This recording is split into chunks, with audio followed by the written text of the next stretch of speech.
This segment we are going to talk about ELISA test, that's stand for enzyme linked immunosorbent assay. तो ELISA test कई सारे असाध्य बीमारियों के लिए कन्फर्मेटिव टेस्ट होता है। तो मेडिसिनल हिस्ट्री में इसका बहुत मोस्ट यूज़फुल है, बहुत ही सिग्निफिकेंट टेस्ट है, तो इसके बारे में जानना ज़रूरी होता है। तो इसके कई सारे टाइप्स हैं। टाइप्स देखने से पहले आपको एक ओवरव्यू, एक आइडिया पता होना चाहिए। तो सबसे पहले हम एक इंट्रोडक्शन देखेंगे, इसका प्रिंसिपल देखेंगे, उसके बाद में टाइप्स के बारे में बात करने वाले हैं, उसके बाद में इसका यूज़ किन किन जगह पे ये काम आ सकता है, तो उसके बारे में बात करेंगे। तो सबसे पहले आपको full form enzyme linked immunosorbent ऐसे, तो इसे जानने से पहले आपको अपने इम्यून सिस्टम के बारे में थोड़ा आइडिया होना चाहिए। हमारे शरीर को इतना पता होता है कि यह हमारे शरीर का एंटीजन है या बाहर से आया हुआ एंटीजन है। तो जैसे ही हमारे शरीर में कोई भी बाहर से एंटीजन या फिर बाहर से कोई वायरल इन्फेक्शन या फिर कोई भी डिजीज़, कोई भी प्रोटीन संरचना आती है एंटीजन के रूप में, तो उसके विरुद्ध हमारा इम्यून सिस्टम रेस्पॉन्स देता है। सबसे पहले एंटीबॉडी बना के, एंटीबॉडी बनाएगा, उसे कहेंगे, आप कई सारी एंटीबॉडी बनाएंगे, इसे कहेंगे प्राइमरी इम्यून रेस्पॉन्स।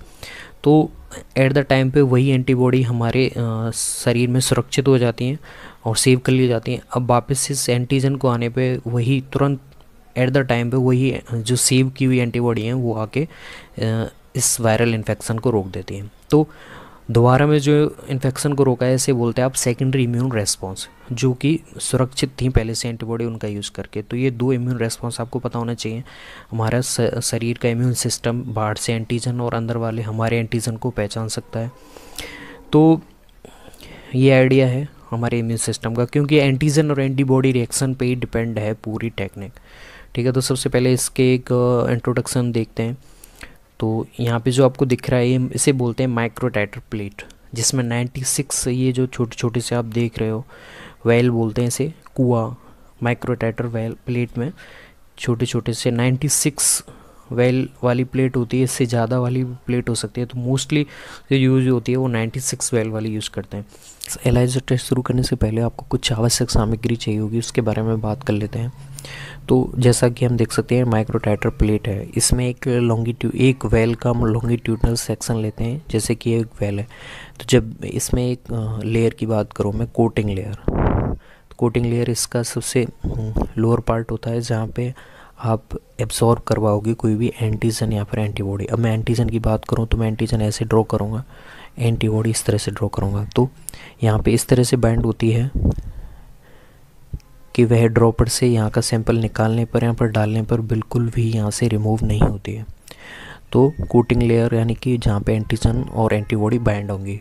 इसके अलावा नेक्स्ट थिंग की बात करें, ड्रॉपर आपको चाहिए होगा सैंपल को डालने के लिए और इन और आउट करने के लिए। ठीक है, ड्रॉपर के अलावा बात करें आपका बफर सॉल्यूशन चाहिए होंगे दो टाइप के। एक तो कोटिंग बफर हो गया जिसके बारे में बात कर लें, एक हो गया वॉशिंग बफर। वॉशिंग बफर यानी कि जहाँ पे नॉन बाइंडिंग यानी कि जो एंटीजन और एंटीबॉडी जो बाइंड नहीं हो पाएंगे उनको बाहर निकालने के लिए आपको ड्रॉपर से बाहर निकालने के लिए आपको किसकी ज़रूरत पड़ेगी, वॉशिंग बफर। बार बार आपको वॉश करना पड़ेगा इसका वेल जो दिख रहा है अंदर वाला वेल। ठीक है, तो ये एक ऐसे का एलाइजा का एक ओवरव्यू हो जाता है। तो इसके बारे में बात करें तो ELISA detect substance with antigenic properties, किसके मेनली जो प्रोटीन होती हैं एंटीजन और एंटीबॉडी हो उनको डिटेक्ट करने के लिए इसका यूज़ करते हैं।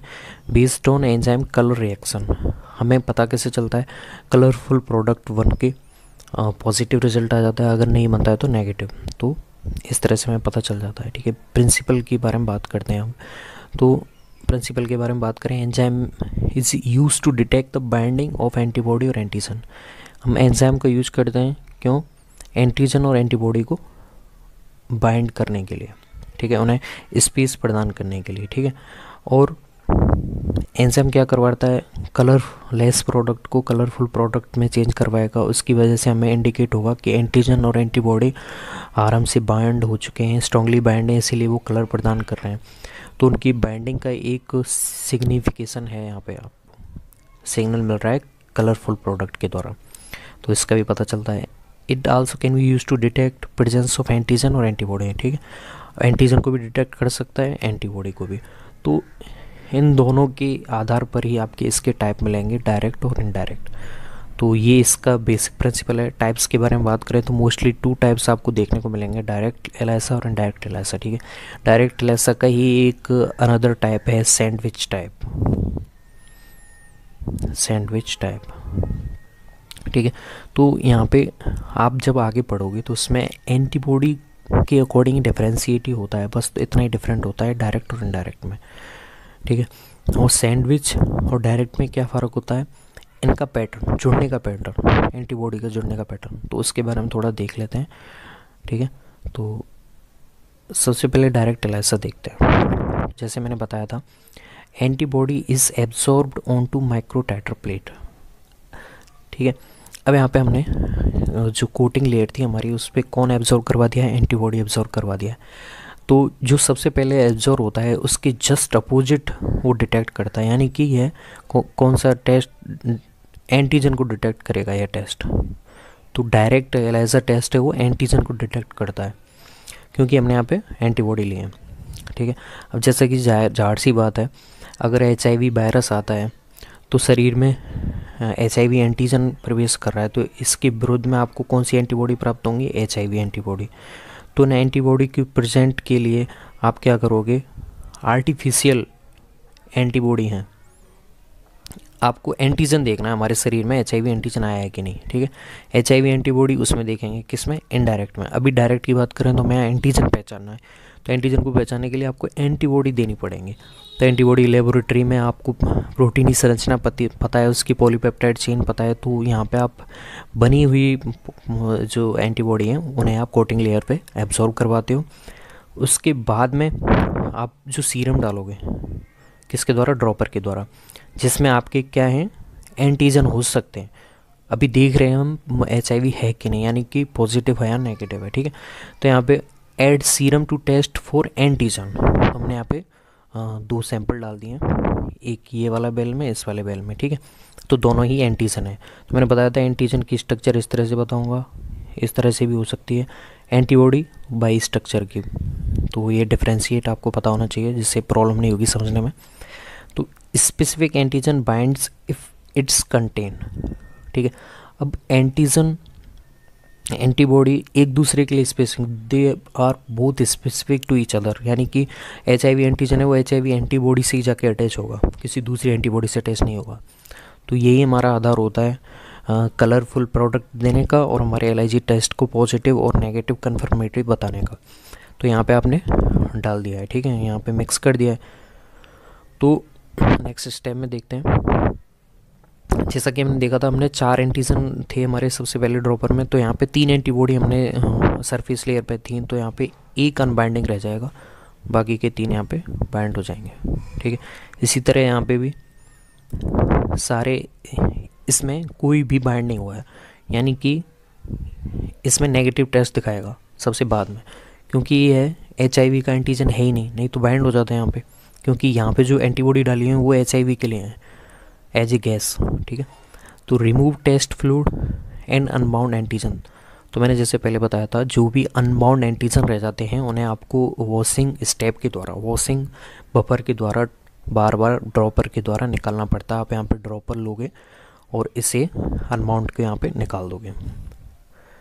तो अब इस remove test fluid and unbound antigen, binding of antigen is strong enough to withstand rinsing. तो यहाँ पे देख सकते हो हमने एक अनबाउंड रह गया था, इसमें ले लिया था, इसमें सारे अनबाउंड रह गए थे, तो ड्रॉपर से सारे आ गए, ठीक है।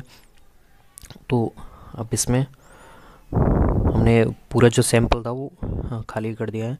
अब यहाँ पे कोई भी अनबाउंड एंटीजन नहीं रहा है आपका, जो कि हमने पहले सीरम से डाला हुआ था, सैंपल से डाला हुआ था, ठीक है। अब क्या करेंगे हम, अब डालेंगे हम सबसे लास्ट स्टेप में ऐड एंजाइम लेबल्ड एंटीबॉडी, ठीक है। अब हम ऐसी एंटीबॉडी डालेंगे जो लिंक है एंजाइम से, इसीलिए इसे बोलते हैं एंजाइम लिंक्ड इम्यूनो, समझ गए ना। तो डायरेक्ट में यही फ़र्क होता है इनडायरेक्ट से, क्योंकि इसमें 2 एंटीबॉडी यूज़ हो रही हैं और सेकेंडरी एंटीबॉडी है वो एंजाइम से लिंक्ड है, ठीक है। जबकि इनडायरेक्ट में क्या होता है, प्राइमरी एंटीबॉडी होती है ना, वो ही एंजाइम से लिंक्ड होती है, उसमें सेकेंडरी एंटीबॉडी की ज़रूरत पड़ती ही नहीं है, ठीक है। तो यहाँ पे आपको मेन डिफरेंस देखना है, हम अपने यहाँ पे एंजाइम लिंक्ड एंटीबॉडी डाल दी हैं, तो labelled antibody binds to antigen, तो वो बाइंड करेगा। तो नेक्स्ट स्टेप में देख लेते हैं कैसे बाइंड करेगा। तो यहाँ पे हमारे 3 एंटीजन देखने को मिल रहे थे एंजाइम लिंक्ड सेकेंडरी एंटीबॉडी को, तो यहाँ पे तीनों अटैच हो गए। ये सैंडविच मॉडल है डायरेक्ट का, ठीक है। अब इसमें कोई भी एंटीजन यहाँ पे देखने को नहीं था, तो इसलिए एंटीबॉडी इससे अटैच नहीं होगी। एंटीबॉडी एक दूसरे से अटैच नहीं होती हैं, ठीक है। तो एंटीजन से ही अटैच होंगे, एंटीजन होना चाहिए तब जाके एंटीबॉडी होगी, भले वो प्राइमरी और सेकेंडरी हो। तो अब यहाँ पे सेकंड वेल में होंगी नहीं, फर्स्ट वेल में यहाँ पे आपको एंटीजन देखने को मिल रहा था इसलिए अटैच हो गई हैं। तो यहाँ पे एक है जो अनबाउंड रह गया, उसे आप ड्रॉपर के द्वारा वाशिंग वापर सॉल्यूशन के द्वारा बाहर निकाल दोगे। तो बाहर निकालते टाइम हमें पता था कोटिंग लेयर इतनी एब्जॉर्ब करके रखती है कि कोई भी फ़र्क नहीं पड़ता है, ठीक है। अब यहाँ पे कोई बाउंड नहीं हुआ है तो ये हमें कुछ नहीं दिखाएगा। चलिए देखते हैं अब क्या होता है। अब हमने पूरा सैंपल खाली हो गया, हमारे यहाँ पे कोई भी अनबाउंड एंटीजन नहीं रहा है। एंटीबॉडी जो एंजाइम लिंक्ड है वो भी यहाँ पे कोई भी अनबाउंड नहीं रही है। तो हमने पूरा वॉशिंग सोल्यूशन ख़त्म कर दिया मिक्सर के द्वारा।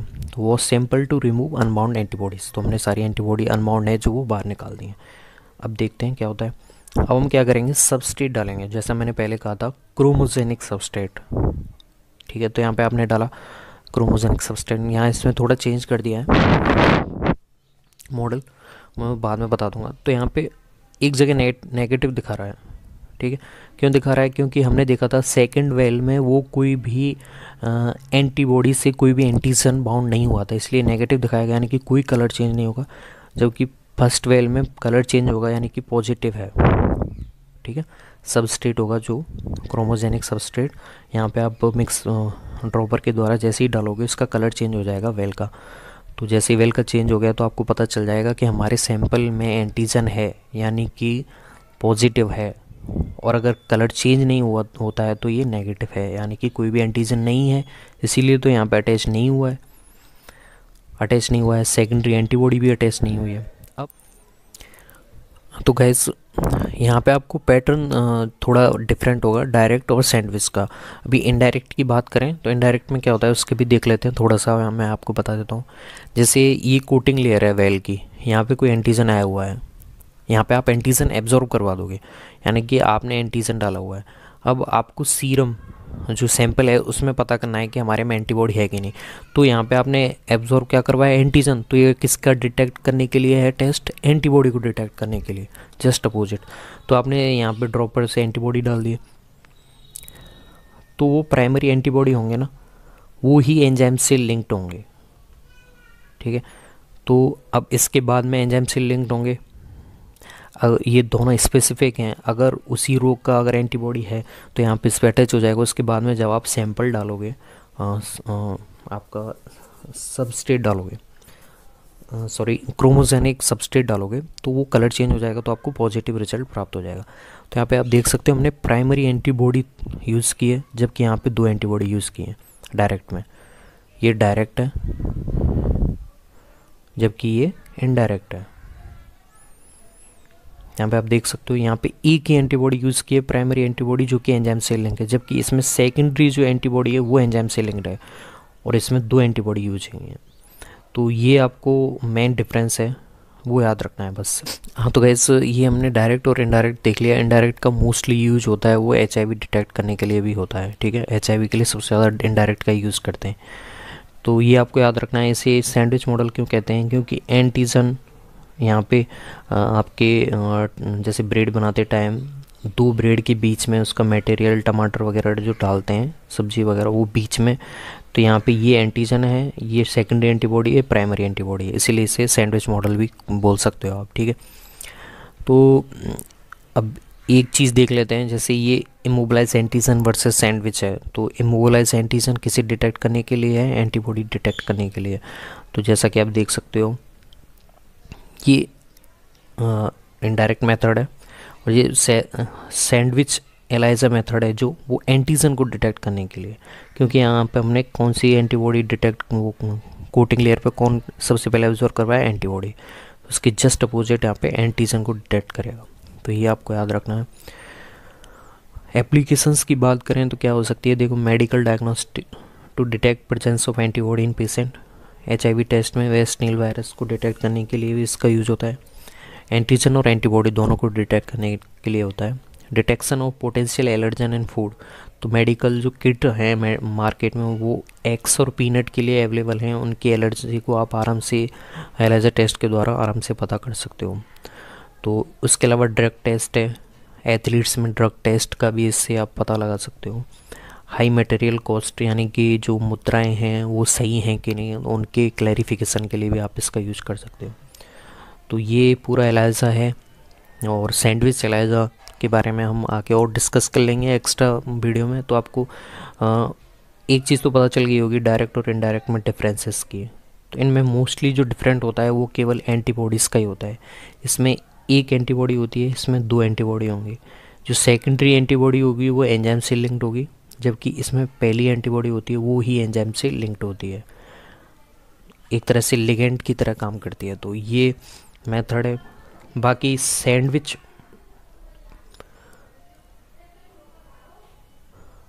सैंडविच और उसकी बात करें आपके डायरेक्ट मेथड में क्या डिफरेंट है, तो इनमें केवल जुड़ने का पैटर्न ही अलग है। ये सैंडविच की तरह जुड़ता है, वो सिंपली जुड़ता है। तो ये आपका एलाइजा टेस्ट है। So thanks.